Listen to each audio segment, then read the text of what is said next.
నల్లగొండ జిల్లా ప్రభుత్వ ఆసుపత్రి సమస్యలకు నిలయంగా మారింది. సరైన వసతులు లేక రోగులు తీవ్ర ఇబ్బందులు పడుతున్నారు.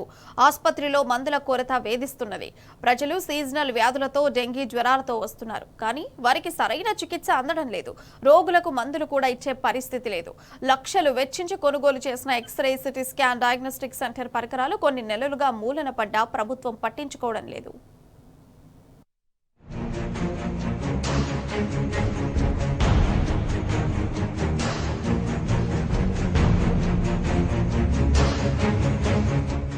నల్గొండ ప్రభుత్వ ఆసుపత్రిలో పరిస్థితి దారుణంగా తయారైంది. మౌలిక వసతులు లేక రోగులు ఇబ్బందులు పడుతున్నారు. గత 3 నెలలుగా ఆసుపత్రిలో యాంటీబయాటిక్ ఇంజెక్షన్లు, మందులు, సెలైన్ బాటిల్స్, ఆపరేషన్ సామాగ్రి అందుబాటులో లేవు. దీంతో ఇక్కడికి వచ్చే రోగులు డాక్టర్లు రాసిన చిట్టీలు పట్టుకుని బయట ప్రైవేట్ మెడికల్ షాపులో మందుల్ని కొనుగోలు చేస్తున్నారు. మందుల్ని సరఫరా చేసే సెంట్రల్ డ్రగ్ స్టోర్లో కూడా మందులు లేవని ఇక్కడి వైద్యులు చెబుతున్నారు. ప్రభుత్వం నుంచి మందుల సప్లై ఆగిపోయిందని అధికారులు అంటున్నారు. ఇక్కడ 700 రకాల మందులు ఉండాల్సి ఉండగా కేవలం 300 రకాల మందులు మాత్రమే ఉన్నాయి. ప్రభుత్వం నుంచి సరఫరా నిలిచిపోవడం, కాంట్రాక్టర్లకు బిల్స్ చెల్లించకపోవడంతో మందుల కొరత ఏర్పడిందని డాక్టర్లు చెబుతున్నారు. ప్రజలకు మెరుగైన వైద్యం అందించాల్సిన ప్రభుత్వం ముద్దునిద్ర పోతుండడంతో ప్రజారోగ్యంపై ప్రజలకు విశ్వాసం పోతుంది. లేవు, బయట కొనుక్కోపో అన్నారు. అంటే నేను మిరాగ నుంచి వచ్చినా దొరుకుతలేదు, బయట కొనుక్కోపో లేదండి, నేను పేదవాణి, నాకు దొరుకుతలేదు అని అంటే మళ్ళీ ఏం చేయాలండి, దొరుకుతలేవు అన్నారు. ఇక్కడ పాపాన్ని తీసుకుని వచ్చినాం, ఈ మందులు ఇచ్చారు. ఇక కట్టిన మందులు బయట తీసుకోవాలని చెప్పారు. ఎంత అయితే తెలియదు సార్, ఇప్పుడు హాస్పిటల్ అయ్యాకనే కట్టిన మందులు ఇచ్చారు. ఇక కట్టిన బయట తీసుకోమని చెప్పారు. ఆసుపత్రిలో డాక్టర్లు సమయపాలన పాటించడం లేదు. సీనియర్ డాక్టర్లు డ్యూటీకి డుమ్మా కొడుతున్నారు. జూనియర్ డాక్టర్లతోనే వైద్య సేవల్ని అందిస్తున్నారు. ఈ ఆసుపత్రిలో 40 లక్షల రూపాయలు వెచ్చించి 3 ఏళ్ల క్రితం కొనుగోలు చేసిన 8 వెంటిలేటర్ మిషన్లు రిపేర్లతో మూలన పడ్డాయి. ఏడాది కావస్తున్నా వాటికి మరమ్మతులు చేయించడం లేదు. గర్భిణుల కోసం 40 లక్షల రూపాయలు పెట్టి ఏర్పాటు చేసిన అల్ట్రామిషన్ యంత్రాలు చెడిపోయి చాలా రోజులైంది. దీన్ని పట్టించుకునే వారు లేరు. 6 ఎక్స్రే యంత్రాల్లో ప్రస్తుతం 2 మాత్రమే పనిచేస్తున్నాయి.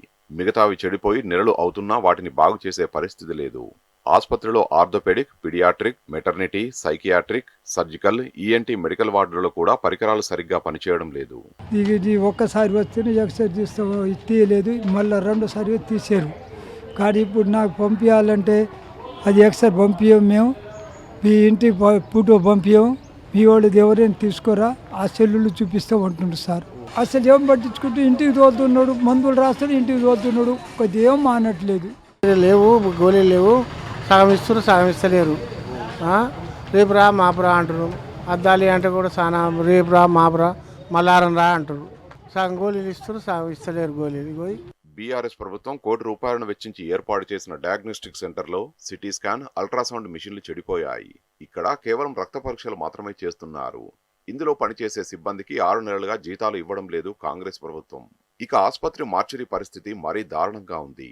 శవాలను భద్రపరిచేందుకు 6 ఫ్రీజరింగ్ పెట్టెలను తెప్పించగా ప్రస్తుతం అన్ని బాక్సులు చెడిపోయాయి. శవాలను భద్రపరిచేందుకు ప్రైవేట్ ఫ్రీజరింగ్ బాక్సుల్ని తెప్పిస్తున్నారు. వాటి ఖర్చు కూడా ప్రజలపైనే వేస్తున్నారు. ఇక్కడ గవర్నమెంట్ హాస్పిటల్లో ఎక్కువ శాతం మందులు కూడా సరిగా పంపిణీ చేయట్లేదు రోగులకి. అవి చాలా వరకు ఎక్స్పైర్డ్ అయినాయి అని చెప్పేసి బయట బారబోస్తున్నారు. అట్లా బయట బారబోసే ముందు అసలు ఎక్స్పైర్డ్ కాకముందు జనానికి ఎందుకు ఇవ్వట్లేదు? ఇక్కడ ఉన్నటువంటి ట్యాబ్లెట్స్ కూడా ఇవ్వకుండా బయటికి రాస్తున్నారు. అంటే ప్రైవేట్ ఓపీస్కి ఎక్కువ పోతున్నాయి అనేది మా అంచనా. అలా చేయకుండా ఇక్కడ పేద ప్రజలకి అందుబాటులో ఉండేటట్టుగా అందియాలని నేను కోరుకుంటున్నా. నల్లగొండ జిల్లా ప్రభుత్వ ఆసుపత్రిపై ప్రభుత్వం నిర్లక్ష్యం చూపుతుంది. జిల్లాలో 2 మంత్రులు ఉన్నా పట్టించుకోవడం లేదన్న విమర్శలున్నాయి. ఆసుపత్రిలో చెడిపోయిన యంత్రాలను వెంటనే బాగు చేయాలని ప్రజలు డిమాండ్ చేస్తున్నారు. ప్రజలకు మెరుగైన ఆరోగ్య సేవల్ని అందించాలన్న కనీస ధ్యాస ప్రభుత్వానికి, జిల్లా మంత్రులకు లేదని ఆగ్రహం వ్యక్తం చేస్తున్నారు ఇక్కడి ప్రజలు.